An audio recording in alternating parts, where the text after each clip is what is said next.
mímọ̀ ló bí wọn. Tírà kan àwọn ń pè ní ẹni tó ṣe Baghdadi lórúkọ ẹ̀, tírà yẹn jẹ́ alfarku bayna alfiraki. Alfarku bayna alfiraki. Akramakumullah lil Baghdadi. So eléyìí tí mo sọ yìí kò sí kèfèrí nínú wọn ló kọ́kọ́ nìyẹn kọ́kọ́ láfi wípé firakul aqdiyya kò sí kèfèrí. Islam wọn kọ́kọ́ fẹsẹ̀ nílẹ̀. Ọwọ́ kọ́ fẹsẹ̀ nílẹ̀, mímọ̀ ló dẹ̀ sún wọn débẹ̀. Akramakumullah. Mímọ̀ tó sún wọn débẹ̀ yìí Ọlọ́run ní ká wá mímọ̀ ó sì lápá ẹ̀ ó fi lélẹ̀ tí ò bá sí mímọ̀ a lè gbọ́ Islam yìí. Akramakumullah. Àṣejù wa lè wọ́, àṣejù bá wọ́ yẹn tí wọ́n bá sọ̀rọ̀ tó lé èyí ó sá máa wọn níbi èyí tó lé, èyí ó fi wọ́n lẹ̀ níbi èyí tí ó ṣe déédéé. bẹ́ẹ̀ ni wa man ijtahada fa asaba falahu ajran wa man akhta'a wa lam yusib falahu ajrun wahid. So ìyẹn ó jẹ́ nípa èyí kárùn sún ẹni tó ń ṣe ìgbìyànjú. rárá èyí ò kí ń kárùn sún ẹni tó ṣe ìgbìyànjú. So kí ló ní kátírà wọn sí? Gbogbo ẹ̀wọ̀n akáwà méjì tó dá wà méjì tí ó dá. èyí ò fi lè yọ al-gath min as-samin. araftu sharra la li sharri walakin li tawaqqihi. araftu sharra la li sharri walakin li tawaqqihi wa man la ya'rifu sharra min an-nasi yaqa fihi. má kò sínú aburú. Àmọ́ kò sáburú nù kéèyàn dáburú mọ́.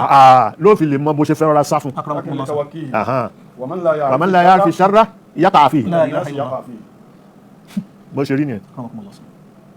Gbogbo àwọn tírà yìí èèyàn kà láti fi ìdí mímọ̀ rinlẹ̀. Bẹ́ẹ̀ni bí àwọn kan wọ́n ní ẹ má ka Kùránì o, ẹ má ka Kùránì o, ẹ má ka Kùránì o. Wọ́n ti mọ̀ pé tó bá ka Kùránì yóò yí padà, ojú rẹ̀ ó là, yóò ròdòdó. So kí ló fẹ́ an-nasa mina adh-dhulumati ila an-nur. Allahu akbar. Ó ní akramakumullah. Naam. Ibi tí markazi wá dúró sí láàrin gbogbo ẹ̀ torí bí manhaj yẹn ni. Markazi dúró sórí manhaj yìí pé ká wá mímọ̀. Akramakumullah.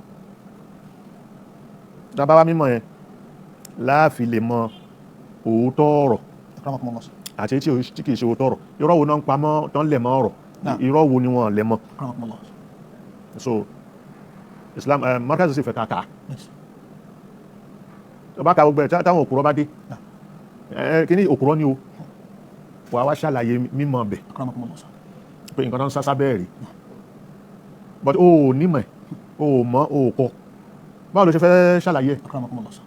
àbí yóò jókòó tí wọ́n ṣe lélẹ̀ lówó kó.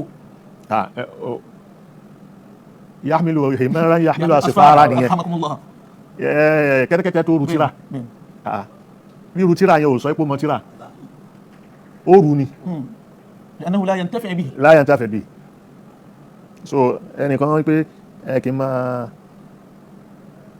máa ka tírà ẹ̀rí ṣe máa fẹ́ fi sọ̀rọ̀ kí n sọ kí n kà ẹ̀rí pé òpè lílé òpè burúkú. Akramakumullah. ẹ̀jẹ̀ àmàmà bí i kí ló fẹ́ mọ̀ sí bẹ́ẹ̀ ni kò sì ní dúpẹ́. Ọlọ́run sì ní adúpẹ́ fẹ́ tó bá ṣe ní. bẹ́ẹ̀ ni àmọ́ wọn wà kó kété tíra jọba yìí. ẹ bá kó jọ òṣùmọ̀ kan tó wà ń bẹ̀. tó bá kó jọ ń tọ́lọ́ fi o tó bá ń sọ̀rọ̀ kò ní sí kan nínú tíra yìí kó sọ.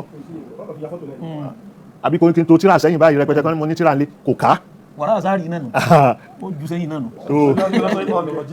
مثل الذين حملوا التوراة ثم لم يحملوها كمثل الحمار يحمل أسفارا بئس مثل القوم الذين كذبوا بآيات الله والله لا يهدي القوم الظالمين. مثل الذين حملوا التوراة. àpèjúwe àwọn tá a kó àtàwọ́rá lé lọ́wọ́. ثم لم يحملوها. a kó lé wọn lọ́wọ́ ní wọn ká. كمثل الحمار. àpèjúwe wọn dàbí kẹ́tẹ́kẹ́tẹ́. يحمل أسفارا. tó kó tírà jọ tó wá rù. بئس مثل القوم الذين كذبوا بآيات الله. ṣíọ àpèjúwe àwọn tí ó yá pé wọn gbọ́ lọ́ngbọ́. والله لا يهدي القوم الظالمين. nìṣó náà àyà ìdádúró mẹ́ èyí tafẹ́ ló ń bẹ́ ni. manhaji lórí mímọ̀ Islam gbogbo àwọn àyà Al-Qur'ani abadisa nabi ṣé yẹn lè dé ògóńgó rẹ̀ láì mú ègígé kankan nínú tàn. tọ́jú ìbéèrè yẹn mò ń bọ̀ ibi tí mo ti ń bọ̀ ni pé mo róríṣiríṣi orí social media yìí tí wọ́n dírú kìíní kan ẹlòmíì ṣe èpè ẹlòmíì èébú ẹlòmíì ń sọ nǹkan tí ó mọ̀ ẹlòmíì ń sọ oríṣiríṣi àwọn ẹlòmíì sì fẹ́ràn nǹkan tí mo kàn fẹ́ sọ ní pé ẹni mo fẹ́ sọ ní pé kò túrú kan irun kan ṣo lára mi báyò gbogbo ariwo yẹn ò túrú kan lára alhamdulillah torí mo mọ ibi tí mò ń lọ mo sì mọ nǹkan tí mò ń sọ tí nǹkan tí mò ń sọ ní ìsìn mo sì mọ àwọn tó ń sọ mo mọ àwọn tó ń takò wípé ó tún ti sọ báyìí ó tún ti sọ báyìí mo mọ wọn mo sì mọ nǹkan tó wà lábẹ́ ariwo tí wọ́n ń pa yẹn àtẹni tó yọjú àtẹni tó ń ṣiṣẹ́ lábẹ́lẹ̀ gbogbo ẹ̀ mo mọ̀ bal huwa Qur'anun majid fi lawhul mahfuz lè mi ó ní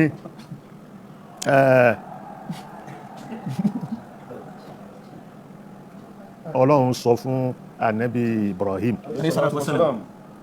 pé àwọn tí wọ́n Namruzu yìí yóò ju ẹ sí náà wọ́n bá ṣe mú Ànábì Ibrahim báyìí wọ́n fi kànnàkànnà gbú wọ́n jù kó tó débẹ̀ Ọlọ́run hasbi Allahu wa ni'mal wakil Ọlọ́run wá sọ fún Jibril pé tètè lọ iná yẹn ò gbọdọ̀ kàn lára وقلنا له نار كوني بردا وسلاما على إبراهيم gbogbo náà tí wọ́n dá yẹn kò di kúlà tó wá di yẹn kò ní ní ẹ́ lára Allahu akbar wa salaman قلنا يا نار كوني بردا وسلاما على إبراهيم salaman tí ó bá fi salamu sí iná yẹn yóò gbóná ni òtútù yóò tún lágbára òtútù yẹn ó lágbára akramakumullah sa but salamu tó fi sí yẹn ó dá ìmú tiẹ̀ pẹ̀lẹ́ so وأرادوا به كيدا wọ́n á gbètè pèrò láti ṣe láburú فجعلناهم الأخسرين báwo ni gbẹ̀yìn wọn wá rí la ilaha illallah sífìrí aksarin àwọn ni wọ́n ṣòfò àwọn náà ṣòfò àti gbogbo ìkànnì ẹ̀ هذه عصاي التي فيها مآرب لي الله ربنا الله حسبنا هذه عصاي التي فيها مآرب لي الله ربنا الله حسبنا إن ألقيها تتلقف كل ما صنعوا الله ربنا الله حسبنا وإن أوتيت بها يوما على غنم الله ربنا الله حسبنا الله حسبنا الله ربنا أكرمكم الله يعني Ọlọ́run ó ní òun fi ìṣọ́ ẹ̀rọ kiri ká ìṣọ́ Ọlọ́run rọ kiri ká mi o Allahu akbar àtẹni tí ó bá ń bẹ pẹ̀lú mi Allahu akbar bí ikhlasin tí ó dárú tí ó nítorí Allahu akbar الحب لذات الحب لذات الحب أكرمكم الله الله ẹ̀rin wọn kọ́ máa ń pa mí ni kí wọ́n tún kúrò ní kíní kí wọ́n di kútílà kó kúrò lórí pé fóònù kọlù nìkan kan tó máa fò lójú ọ̀run wọ́n ti ṣe ṣáájú Allahu akbar ẹlòmí ò kàn pè báyìí kíní kan ṣe ti gbọ́n kan dáadáa pé yóò bẹ̀rẹ̀ sí ṣe pé bẹ́ẹ̀ ni so tí bá kàn gbá fóònù yẹn nígbà kan mo fẹ́ máa mi ìmọ̀wọ́ tó ń pè mí sọ̀rọ̀ kí ló fẹ́ gbà kí èwo lè pè but mo á rí i pé tí bá tún sọ yẹn mò ń pọn lé mi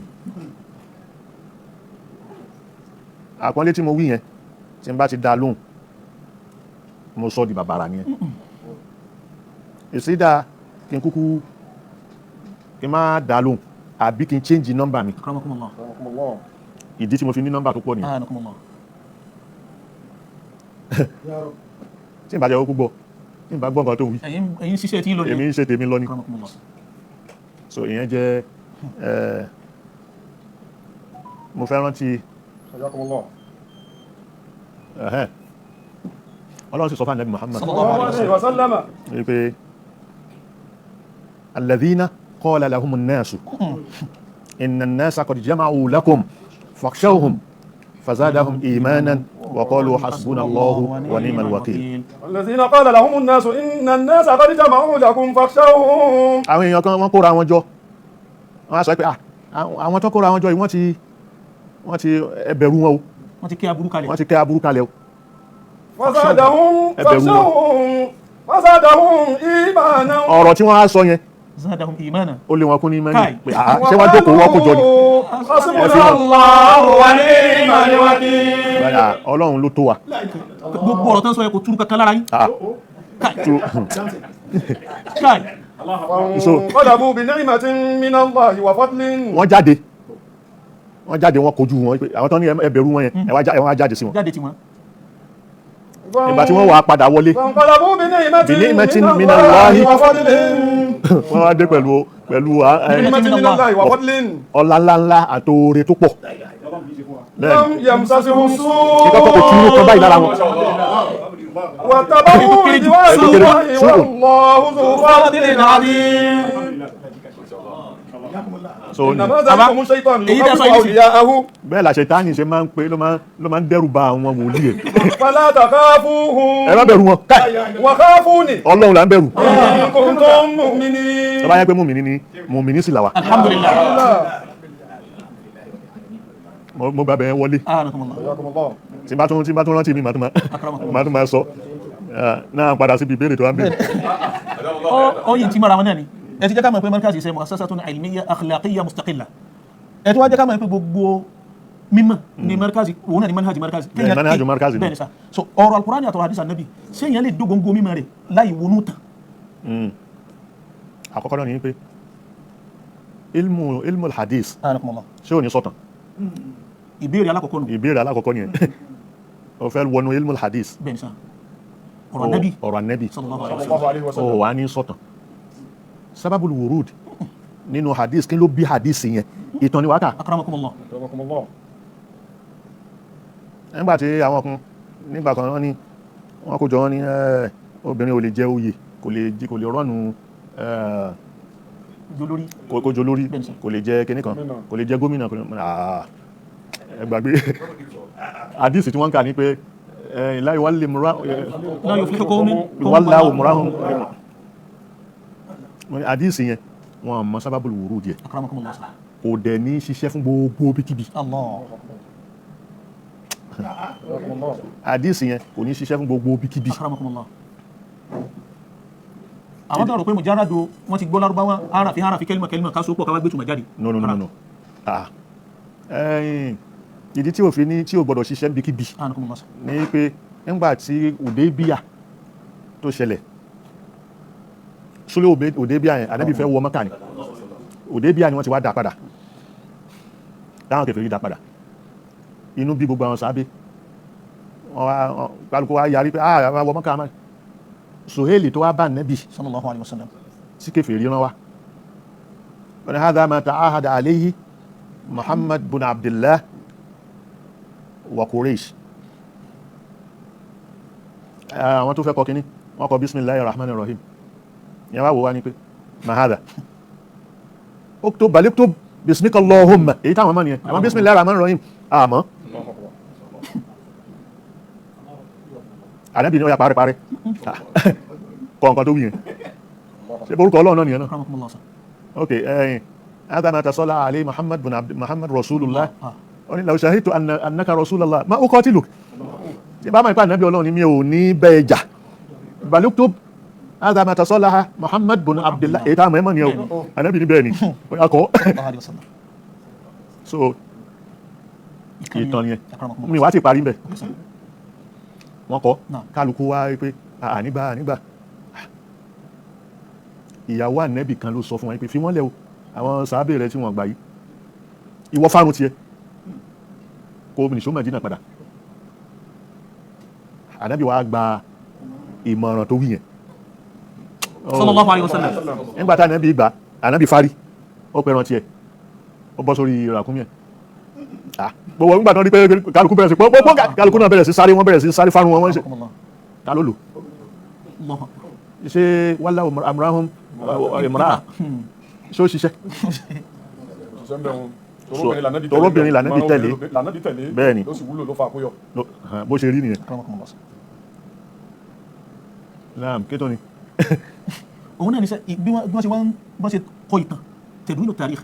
tẹ̀dúwínù tàríkh naam ẹ rí i pé nígbà táwọn ẹbí ń sọ̀rọ̀ sallallahu alaihi wasallam àwọn sàábé wọn kọ Kùránì àwọn katabatul wahyi akramakumullah anabi wa ni la taktubu anni shay'an ghayra al-Qur'an wa man katabahu falyamhu má kọ nǹkan kalẹ̀ ń pa mi o ẹ bá kọ ẹ parẹ́.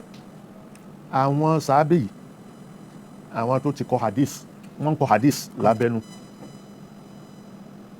anabi ò sì fẹ́ kó dàpọ̀ mọ́ Kùránì lànàbì ṣe sọ pé ẹ má kọ kankan ghayra al-Qur'an al-Qur'an nìkan ṣo tẹ́ bá ń kọ òun ni kẹ́ ẹ máa kọ. wọ́n wà nínú àwọn gbogbo ọ̀pọ̀lọpọ̀ sàábé wọ́n fa nǹkan tí wọ́n kọ ya lórí hadith. tó a di pé àkọ́kọ́ tíra ni Muwatta Imam Malik tí wọ́n dá wánà tó sì ń jẹ́ hadith Ànábì Muhammad hadith yẹn wọ́n fi yọ gbogbo nǹkan tó ń jẹ́ fíkíù oní mazhabi Maliki. so mazhabi Maliki òun ni wọ́n lò là ń lò. Abu Hanifa ṣáájú Maliki tẹ̀lé Shafi'i tẹ̀lé Ahmad bin Hanbal ó tẹ̀lé Mudawwana ẹnìkọ̀ọ̀kan wọn ó lọ bẹ́ẹ̀. ìgbà tó di Asrul Amawi Asrul Amawi ni wọ́n bẹ̀rẹ̀ sí ṣe tẹ̀dúwínú ìtàn. Asrul Amawi kí ló dẹ̀ fà á kódà yẹn ìgbà náà ni wọ́n ṣe tẹ̀dúwínú hadith. ẹ̀yà méjèèjì tó wọnú ara wọn tó súnmọ́ ara wọn náà wọ́n ṣe tẹ̀dúwínú tarikh tẹ̀dúwínú hadith àmọ́ àwọn wo ló ń ṣe ṣé mùsùlùmí ni wọ́n wọ́n èyí ṣe mùsùlùmí orí àwọn tí wọ́n kó lógun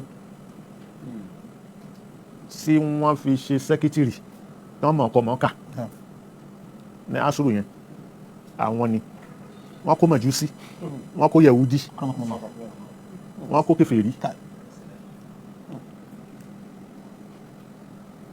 Ibn Mas'ud kìí ṣe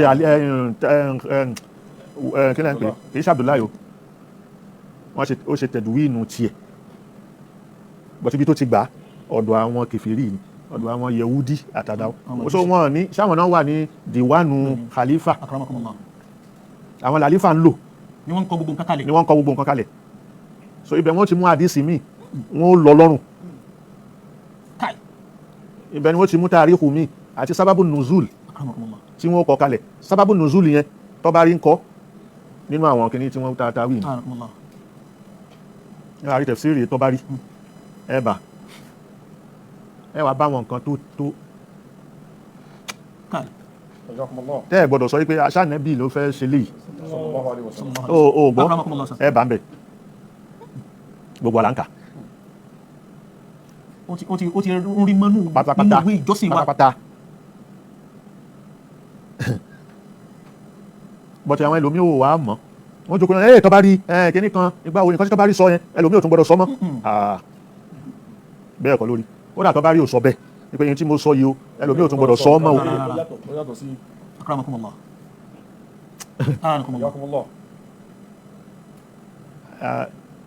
ọ wà nájú tó tíra yẹn ó nájú tó wípé ó wà wo àwọn tíra mi ó wo kíní tán mi ó wo oríṣiríṣi ìyẹn ló máa wá fi jọ òun ni àjọ akramakumullah ẹ rí i pé Ibn Khaldun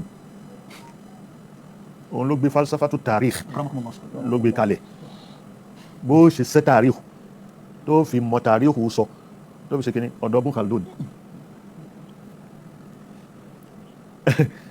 so Ibn Khaldun ni wọ́n má wo aago ṣé o ti wọnú ẹ̀ náà Áfíríkà jáde so Ibn Khaldun gbogbo nǹkan tó kọ yìí ní Europe nǹkan tí Europe fi ń lajú tó fi ń ṣe fáàrí léni nínú tàn nínú gbogbo kìíní àti falsafatu tarikh tí mo wí ọ̀dọ̀ Ibn Khaldun ni wọ́n ti kọ́. akramakumullah. falsafa tarikh yẹn ni kálukú ló yẹ ká mọ̀. tá a bá ti mọ̀ láàmà wá fi òun ni àjọ àti àṣẹ. akramakumullah. eléyìí ò rí bẹ́ẹ̀ eléyìí ò gbọdọ̀ rí bẹ́ẹ̀. hadi wahida síwájú Ibn Khaldun láàfin rí àwọn níbi tá a ti sọ̀rọ̀ hadith. wọ́n ń pè kíní kan ní a sọ pé Imam Bukhari òun ni ṣára tí ẹ ga jù nínú ilmu hadith kó tó gba hadith kan. Muslim tẹ̀lé bẹ́ẹ̀ láàfin rí kutubu sihah. So àwọn nǹkan tó ń lò yìí tó gbé kalẹ̀ tàríhù wà nú ẹ̀ tó ilmu rijal báwo ló fẹ́ lo ilmu rijal nínú hadith láì mọ̀ tàríhù ó lè lọ.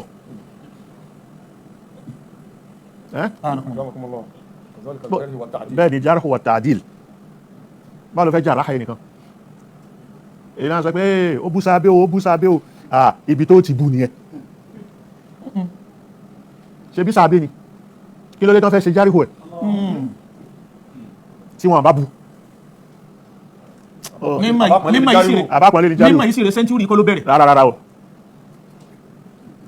akramakumullah. mi ò rò pé ẹ ti gẹ́sì àgbóyé dáadáa sá.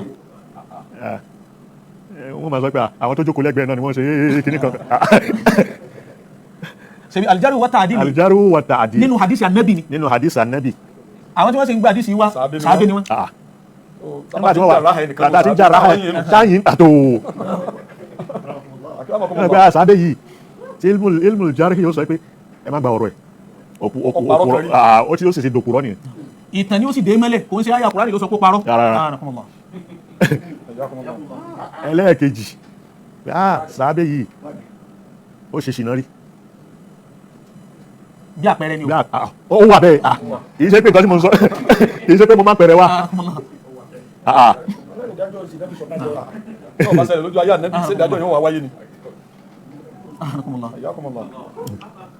so òun ni ẹ má jalè èyí tó jalè àwọn tó jalè so yẹn ilmul jarhi wa ta'dil tí wọ́n sọ pé bẹ́ẹ̀ kọ́ dọ́bùtù bó ṣe fẹ́ gbé kalẹ̀ ṣé bá nẹ́bí ṣe sọ láfúzọ́n wa ma'ana ṣé bẹ́ẹ̀ ni ǹjẹ́ ó máa ń gbàgbé nǹkan ǹjẹ́ kì í gbàgbé ǹjẹ́ yìí máa ń rántí nǹkan gbogbo kìíní yìí òun ni wọ́n sàábẹ́sì ni kí la jàrá ẹ̀ fún wípé gbogbo wọn lọ́lọ́run ti ròyìn wípé rọ̀dúwá ní rọ̀dúwá ọlọ́run yọ́nú sí wọn ṣé wá ó yọ kúrò wípé kò kàbùkù rí àbí kò ṣe tí ò darí àbókéré pé àwọn èèyàn fẹ́ máa gbé ànẹ́bì wọ́n fẹ́ máa fi ànẹ́bì yílẹ̀ kán máa gbé sáábé lékè ànẹ́bì. ìfọlásì mọ́nú méjèèjì inú kágbà pé sáábé yìí ló ṣe mistake bí ọ̀rọ̀ báyìí àbí ká tí ò dá sọ́dọ̀ ànẹ́bì kọ́ṣáàjù kan lọ. àtòwò èwo ni ká mú ṣé ànẹ́bì ni ká gbèjà ní àbí sáábé tó bá já pé lọ́dọ̀ tiẹ̀ sáábé ni ká máa gbèjà ká fà ànẹ́bì ilẹ̀ kò sí isma fún sáábé kò sí isma fún ẹni sáábé mo tún sọ anabi nìkan Ọlọ́run fún ní isma ó dà wà mẹ́ta akara yẹn ó ti mọ̀ pé yóò ṣẹ̀mí ló fi pé mo ti èyí tó ti ṣe ṣáájú àti èyí tó tó ń bọ̀ lẹ́yìn fún anabi nìyẹn o. bẹ́ẹ̀ni sallallahu alayhi wa sallam. ok ṣáà mò ń yẹpẹrẹ. rárá ìmọ̀ tahrifu al-kalimi an mawadi'ihi òun ni wọ́n ń ṣe níbi ọ̀rọ̀ tìtàn ìsà ó ti wà tábìtì wípé ìtàn òun náà lè yóò fi kọjá látara al-Qur'ani àti hadith Ànábì wa Muhammad sallallahu alaihi wasallam tó bá wá rí bẹ́sà ọmọ akẹ́kọ̀ọ́ gẹ́gẹ́ bí ẹ̀kọ́ tẹ́ sọ fún wa ọmọ akẹ́kọ̀ọ́ tó ń kọ́ àwọn ẹ̀kọ́ yìí tó kọ́ gbọ́n fẹ́ràn kò yìí báwo ló ṣe fẹ́ rìn kọjá ń bẹ́ mọ́tàlá ní kámúrú sí àgẹ́gẹ́ bí case study ṣé a lè kátìrà wọn àbí wọn ṣe kẹ́kẹ́ tó dá àbálá burú ni wọn ní Islam. ẹni tí ó wọ́kọ́ yéèyàn tí ó yí àwọn èèyàn ní pé wọn mọ̀tún madlulil lughawi akramakumullah àti madlulil mantiki akramakumullah òun náà tàkà pé ṣíà kí ni túnmẹ̀ kakọ́kọ́ lọ bí túnmẹ̀ ìtumọ̀ yẹn alukurani lò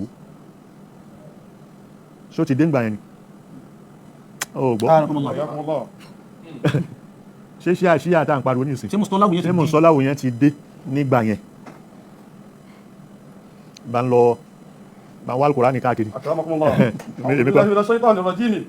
wa inna min shi'atihi la Ibrahim. Ibrahim ò ní ṣíà nù ni. akramakumullah. tọ́lá alukurani sọ pé lamin shi'atihi yáà ní Ibrahim wa ń tẹ̀lé àlì ni. sẹ́lẹ̀ ṣó ti dáyé. ودخل المدينة على حين غفلة من أهلها فوجد فيها رجلين يقتتلان هذا من شيعته وهذا من عدوه. ṣíà nù ni láyé Musa. bẹ́ẹ̀ ni sà. فاستغاثه الذي من شيعته على الذي من عدوه. torí ṣíà torí yẹn tó wí ń bẹ̀ yẹn ìran yẹn ni ìran yẹn ni ìran yẹn pé ìkan jẹ́ Bani Israel ìkan jẹ́ Egyptian èyí tó ń jẹ́ Bani Israel yẹn wá ní ọwọ́ Egyptian yẹn ran tó jẹ́ family ẹ̀ Musa sì rèé Bani Israel ni. فاستغاثه الذي من شيعته على الذي من عدوه فوكزه موسى فقضى عليه. Musa bá gba lẹ́sẹ̀ gbì ìyẹn bá dákú. قال هذا من عمل الشيطان إنه عدو مضل مبين. ṣíà nù ni ó di méjì ṣe Musa di ṣíà Musa nìyẹn. àní ṣé òun náà di ṣíà. akramakumullah. sọ ìwọ tó fẹ́ gbọ́ ṣíà bóyá wàá pàbẹ̀ yẹn rẹ nínú Al-Qur'ani àwọn ibi tá n ká yìí. akramakumullah. قل هو القادر على أن يبعث عليكم عذابا من فوقكم أو من تحت أرجلكم أو يلبسكم شيعا. kẹ́ ẹ di gúrùpù ó nìyẹn. ṣé ṣíà ìyẹn tọ́lọ́run sọ wípé kóhun pín yẹlẹyẹlẹ ṣọ́lọ́run sọ fún wọn ṣọ́lọ́run ti wá ọlọ́run ti ń pèpè sí di ṣíà nù ni. منيبين إليه واتقوه. wọ́n máa ta súrà tó wà tó máa yí pé ó wo inú kíní kan ni. سورة الروم الآية الثانية والثلاثون. منيبين إليه واتقوه وأقيموا الصلاة ولا تكونوا من المشركين من الذين فرقوا دينهم وكانوا شيعا كل حزب بما لديهم فرحون. ìyẹn náà Ọlọ́run ti pè wá sí di ká ṣe ṣíà àlì ni wá ló pè wá sí di ẹ̀ pé ká ṣe. ó di mélòó. di mẹ́rin sà. ṣó ti tán. إن فرعون علا في الأرض وجعل أهلها شيعا يستضعف طائفة منهم يذبح أبناءهم ويستحيي نساءهم إنه كان من المفسدين. ṣíà tó yí nísìn ṣé ṣíà àlì ni. nìṣó àyà Kùránì ni o mo ṣe ní kó máa sọ bí tó bá wà ká máa yí pé ó kàn àbátúnkọ Kùránì nínú mọ́rkàsì. àbátúnkọ Kùránì nínú mọ́rkàsì. Suratul An'am àyà 65. Suratul An'am àyà 159.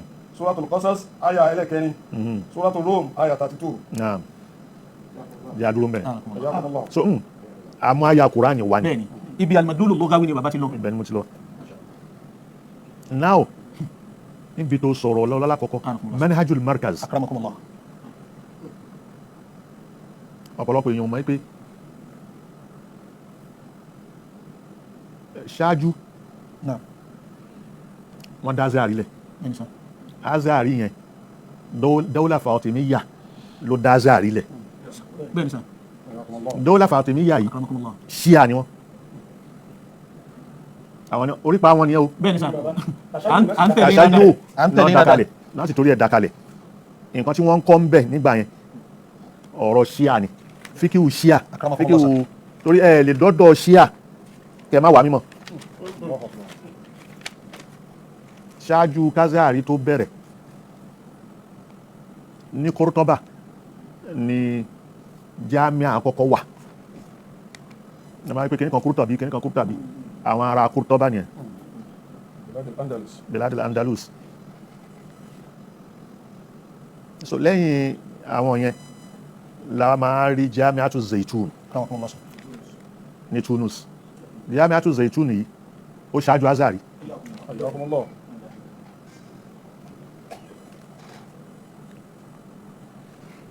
lẹ́yìn yẹn ló kan Azhari títí dèní òun ni lẹ́yìn ìgbà tí wọ́n ti fọ́gọ́rùn ọdún tí wọ́n kéwú ń bẹ̀ rárá mọ́ lẹ́yìn ọgọ́rùn ọdún yẹn ni Salahuddin al-Ayyubi ló wá wọlé ló jẹ wálí sí Masari òun ló ṣí padà ó wá ṣí padà ó ṣe ìsìláhù gbogbo ẹ̀ ìpé ok bí mímọ̀ yìí ṣe rí wọn ní máa kọ́ ṣíà nìkan kí wọ́n máa kọ́ gbogbo madhahib lẹ́ẹ̀fì wázàrí ẹgbẹ́ gbogbo madhahib lẹ́ẹ̀kọ́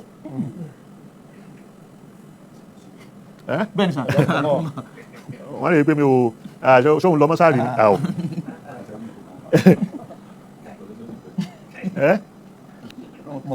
now wọ́n wá wà bẹ́ẹ̀ wọ́n máa kọ́ gbogbo madhahib lẹ́yìn ìgbà tán ti wá ṣí padà yẹn tí Salahuddin Ayyubi ti ṣí yẹn títí dè ní alfu sana centenary ó ti kọjá àbí kí náà ń pè alifi idul alifi millennium ó ti kọjá lára Azhari ní 1981 1981 yẹn náà síwájú 81 lọ́dún yẹn ti pé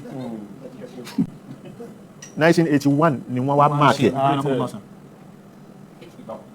wọ́n celebrate 1981 tíra tí wọ́n fi celebrate alifi ó wà lọ́dọ̀ mi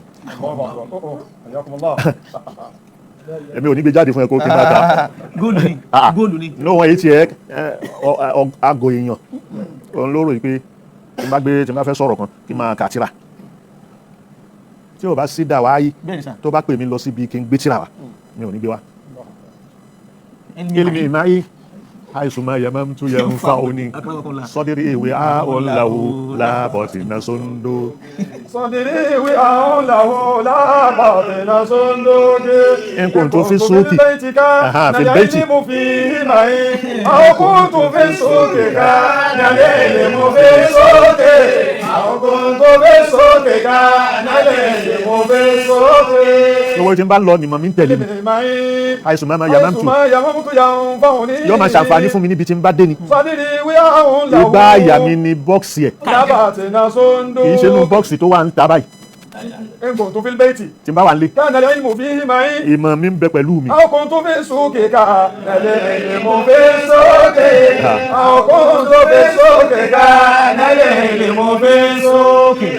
Abbas Mahmoud al-Akkad tó bá wà báyìí tó bá wà ní tọ́ílẹ̀tì nílẹ̀gbẹ́ òun pẹ̀lú tíra ní ìyẹn ni pé kò ń ṣe kó ń lọ ká fáwọn èèyàn ó ń ṣe tọ́lá ó ń ṣe mọ̀tọ́lá ẹ̀ tó bá wà ń bẹ̀ ó fẹ́ kọ̀ọ̀kan yóò kọ báyìí àti wíò ní jìnnà sí bí Abbas Mahmoud al-Akkad ti rí yẹn yóò sì tó kó má kà tíra rẹ̀ so ìyẹn